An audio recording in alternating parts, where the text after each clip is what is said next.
శ్రీ గురుభ్యో నమ. సింహీ అపరాజిత మహామంత్రాలయానికి స్వాగతం. అహం కమలానందనాథ. ఈరోజు చెప్పబోయే టాపిక్ చాలామందికి ఇంట్రెస్ట్ ఉంటుంది. ఇది కొంతమందికి పరిచయం ఉన్నది, ఎందుకంటే సోషల్ మీడియాలో ఈ మధ్యకాలంలో ఇన్స్టాగ్రామ్లో చాలామంది దీన్ని ఫాలో అవుతున్నారు. ఇది మంత్రశాస్త్రానికి సంబంధించిందా అంటే ఆ వీడియోలు చూస్తున్న వాళ్ళందరికీ ఇది మంత్రశాస్త్ర పరమైంది అనుకుంటారు. వాస్తవంగా ఇదంతా స్టార్ట్ అయింది యోగాభ్యాసం నుంచి. ఇక ఆ టాపిక్ ఏంటంటే త్రాటకం. ఒక వస్తువుని కంటి చూపుతో కదపడం, దీపాన్ని కంటి చూపుతో వెలిగించడం.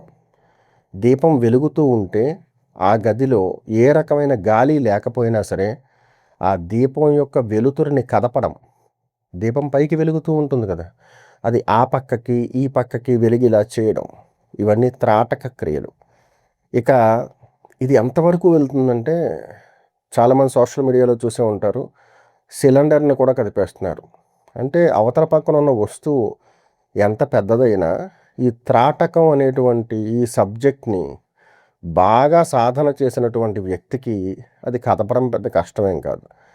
అలా అందరూ కదపడానికి రాదు. ఎవరు బాగా ప్రాక్టీస్ చేస్తారో వాళ్ళ ప్రాక్టీస్ ఎంత తీవ్రంగా ఉందో దాన్ని బట్టి కొంతమంది అలా ఆబ్జెక్ట్స్ని కదపగలుగుతూ ఉంటారనమాట. అసలు త్రాటకం అంటే ఏంటంటే శరీరాన్ని శుద్ధి చేసుకునేటువంటి 6 కర్మల్లో ఒక కర్మ, పంచమ కర్మ అంటారు దాన్ని. త్రాటకం కంటికి సంబంధించింది. కళ్ళని ప్యూరిఫై చేయడానికి శరీరాన్ని శుద్ధి చేసుకునే క్రియల్లో ఒకటిగా చెప్పబడింది.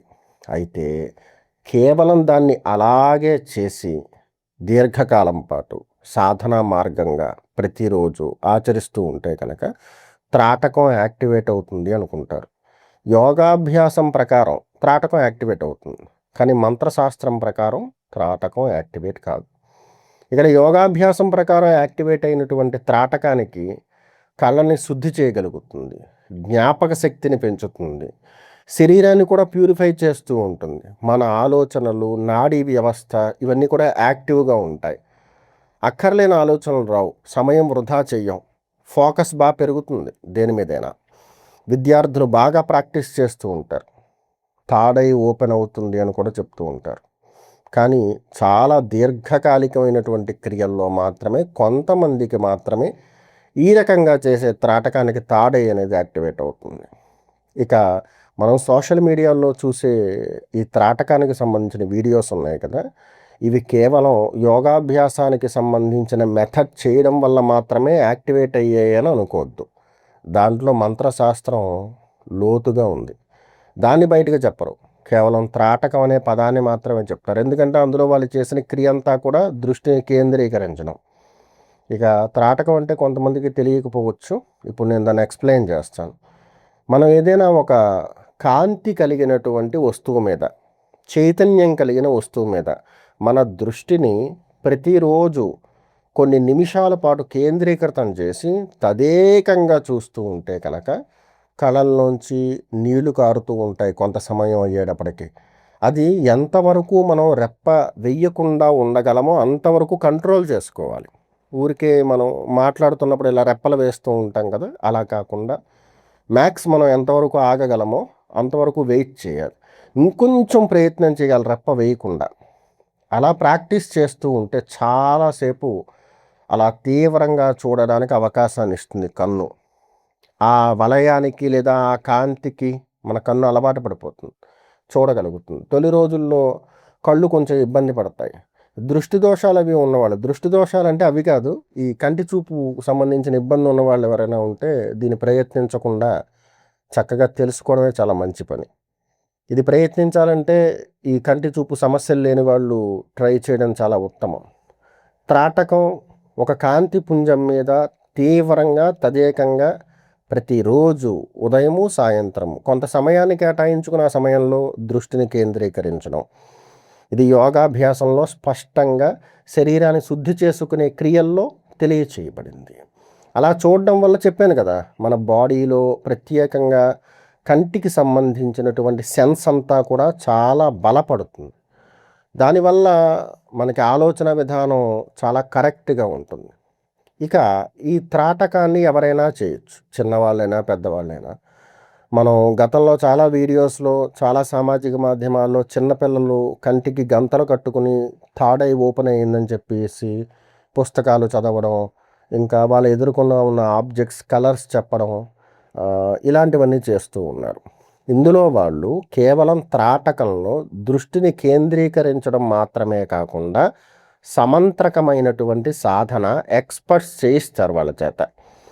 ఆ బీజాలు అలా వాళ్ళు తీవ్రంగా ప్రేరణ చేస్తూ దృష్టిని కేంద్రీకరించడం వల్ల మాత్రమే త్రాటకం ఆ స్థాయిలో వాళ్ళకి యాక్టివేట్ అవుతుంది. ఈ వీడియో చూసే వాళ్ళల్లో కూడా కొంతమంది త్రాటకాన్ని ప్రాక్టీస్ చేయాలనుకుంటారు. అసలు ఇవన్నీ కూడా మంత్రశాస్త్రంలో ఇలాంటి పదాలు పెట్టి విభజించి చెప్పలేదు.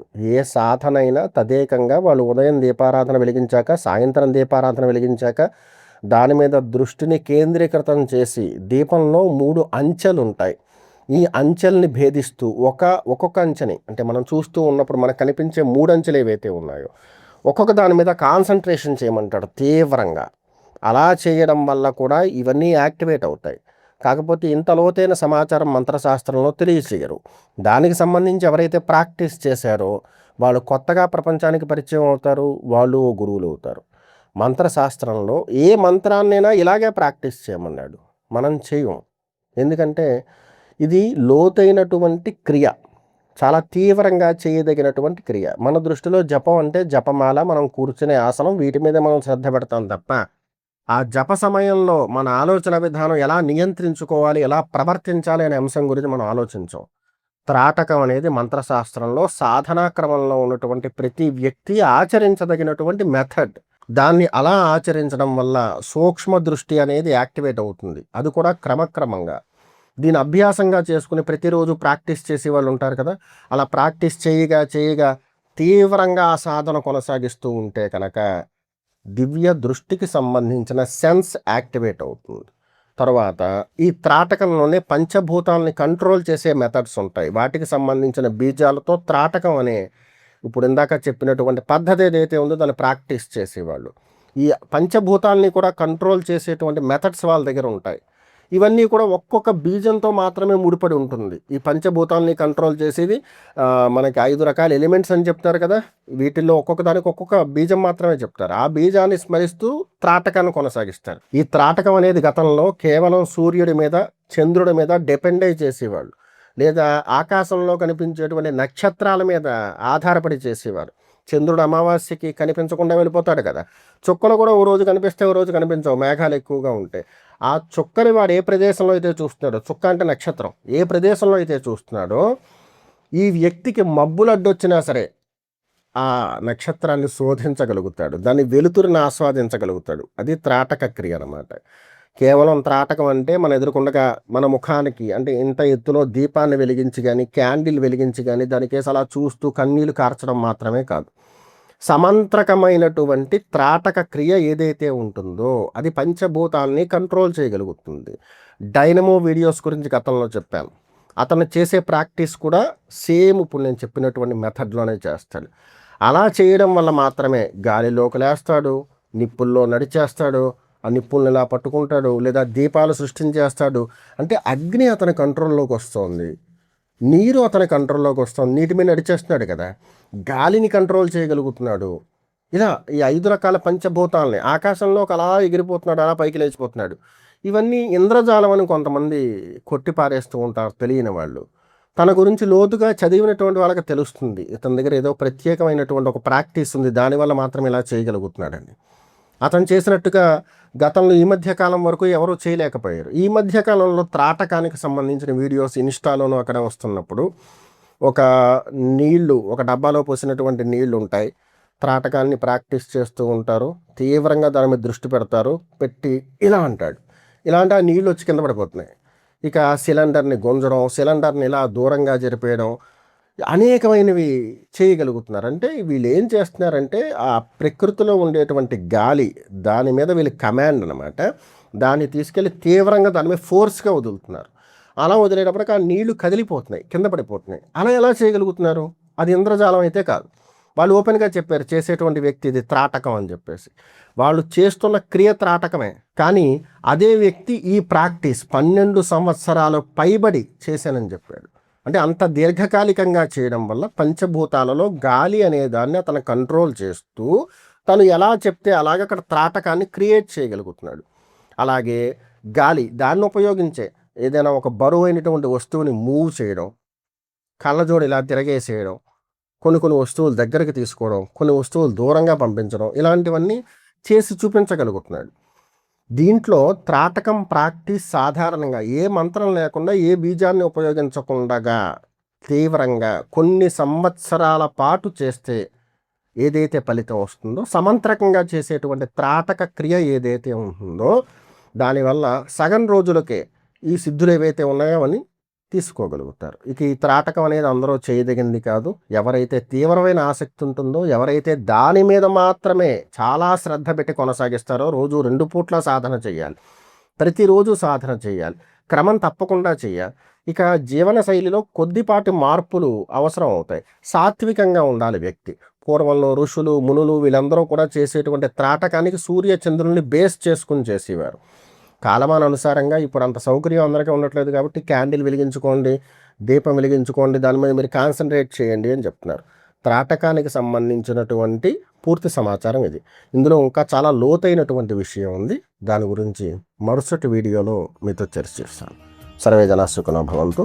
అహం కమలానందనాథ.